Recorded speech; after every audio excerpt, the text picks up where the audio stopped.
Good morning बच्चों। हमें ये कुछ अंकों के कार्ड दिए गए हैं। थोड़ी आवाज़। गुड मॉर्निंग बच्चों, हमें कुछ अंकों के कार्ड दिए गए हैं। इनकी सहायता से हमें सबसे बड़ी और सबसे छोटी संख्या बनानी है। तो जब भी बड़ी संख्या ज्ञात करनी हो, पहले हम सबसे बड़ी संख्या और प्रत्येक अंक को एक ही बार प्रयोग करना है। प्रत्येक अंक एक ही बार प्रयोग हो। तो जब बड़ी बनानी है तो बड़े अंक से, सबसे बड़ा इनमें से कौन सा है? 3, 4, 6, 5।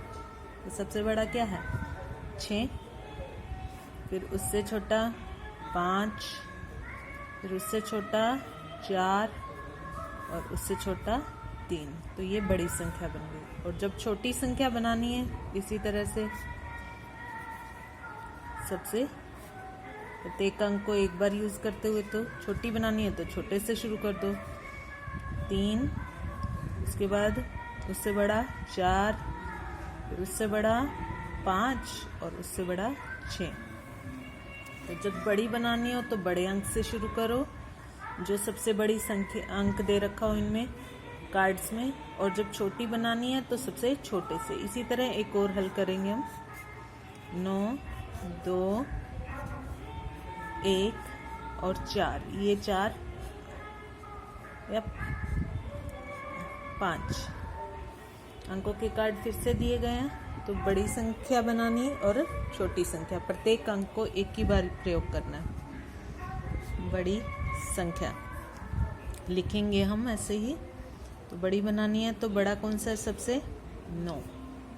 फिर उससे छोटा 5, फिर उससे छोटा 4, फिर उससे छोटा 2 और फिर सबसे छोटा 1। छोटी संख्या। मम्मी आवाज कम कर लो।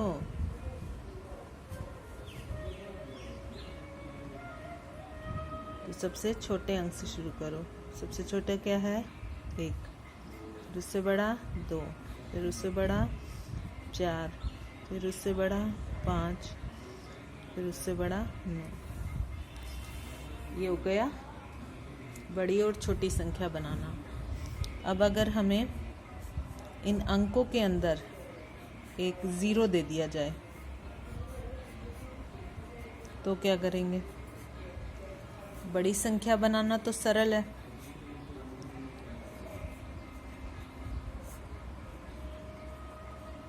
सबसे बड़े अंक से शुरू करो 9, फिर उसके बाद 6, फिर उसके बाद 2 और अंत में 0।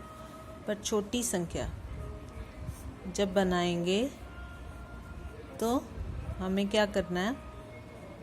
छोटे अंक। तो अगर हम सबसे छोटा 0 लें, फिर लें 2, फिर 6, फिर ये 9।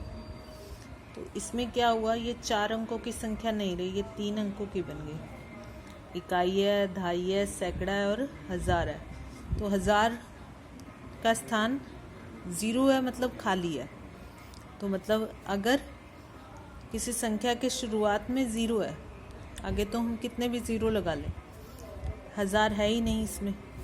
तो इसके लिए हम क्या करेंगे? इन दोनों का स्थान परिवर्तन कर देंगे।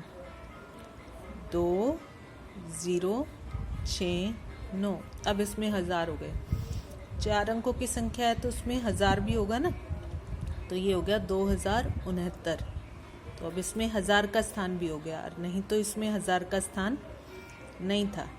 इकाई थी, दहाई थी, सैकड़ा था, हजार पे 0 है। तो मतलब हजार है ही नहीं और आगे कुछ भी नहीं है। जब आगे कुछ नहीं है तो फिर हजार बनेगा नहीं। अगर कुछ और होता आगे तो बन जाता। अब जैसे इसमें आगे 2 है, 100 नहीं है, फिर भी इस संख्या तो 4 अंकों की मानी जाएगी। ठीक है। इसी तरह आपको कुछ प्रश्न दिए जा रहे हैं तो आपको हल करने हैं।